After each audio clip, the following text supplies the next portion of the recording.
మమ్మల్ని ఎవరు ఏమీ పీకలేరు అంటున్న నారా లోకేష్ బాబు గారు గతాన్ని మరిచిపోతే ఎలా అని సోషల్ మీడియాలో నెటిజన్లు ట్రోల్స్ చేస్తున్నారు. ఒక్కసారి లోకేష్ బాబు ఏం మాట్లాడాడో చూసిన తర్వాత మళ్ళీ వీడియోపై విశ్లేషణ చేస్తాం. జగన్ గారు చూసినా వాళ్ళ తండ్రి గారిని కూడా చూసినా ఎవడు మమ్మల్ని పీకలేకపోయాడు. మర్చిపోయావా? అప్పుడే మర్చిపోయావా?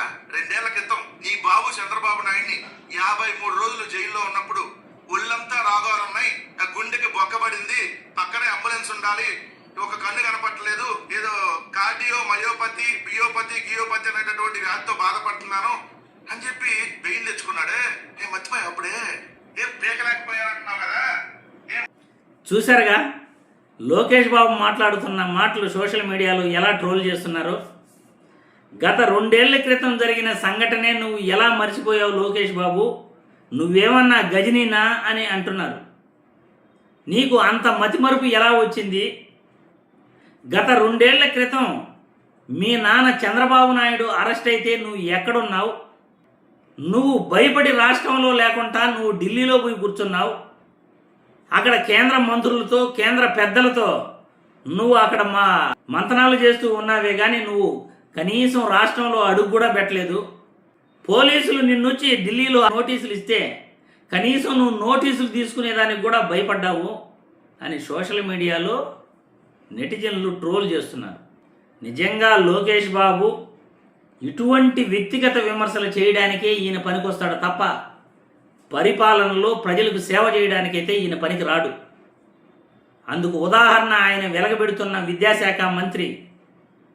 ఆ విద్యాశాఖ ఎంత భ్రష్టపట్టిపోయిందంటే కనీసం 10th క్లాసు పేపర్ కరెక్షన్లో కూడా ఫుల్లుగా తప్పులే. 10th క్లాస్ ఇంటర్మీడియట్ పేపర్ కరెక్షన్లో ఉన్నన్ని తప్పులు, విద్యార్థులకు జరుగుతున్న అన్యాయం, ఈయన పూర్తిగా విద్యాశాఖను కూడా పట్టించుకోలేనటువంటి అసమర్థుడు. అటువంటి వ్యక్తి వ్యక్తిగత విమర్శలు చేస్తున్నాడు. వ్యక్తిగత విమర్శల్లో కాదు ఉండాల్సింది మన పస.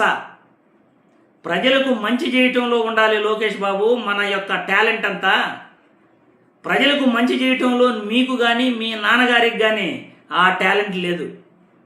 దోచుకోవడంలో, కార్పొరేట్ వ్యక్తులకు దోచిపెట్టడంలో ఉన్నంత మీ తెలివి ప్రజలకు సేవ చేయటంలో ఉండాలి.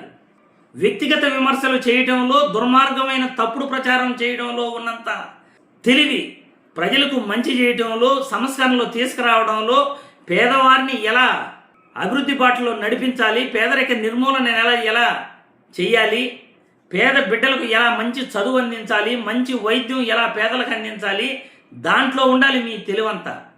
రాష్ట్రంలో శాంతి భద్రతలు ఎలా కాపాడాలి అనే దాంట్లో మీ తెలివి పెట్టాలి.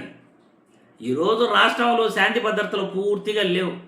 పోలీస్ స్టేషన్కి వెళ్ళి కంప్లైంట్ ఇవ్వాలంటేనే పట్టించుకునే నాదుడు కూడా లేడు. ఈరోజు ఒక ఎఫ్ఐఆర్ పెట్టాలన్నా కానీ పోలీస్ స్టేషన్కి స్వచ్ఛందంగా వెళ్ళాలంటే ప్రజలు భయపడుతున్నారు. ఈరోజు అది మన పరిస్థితి.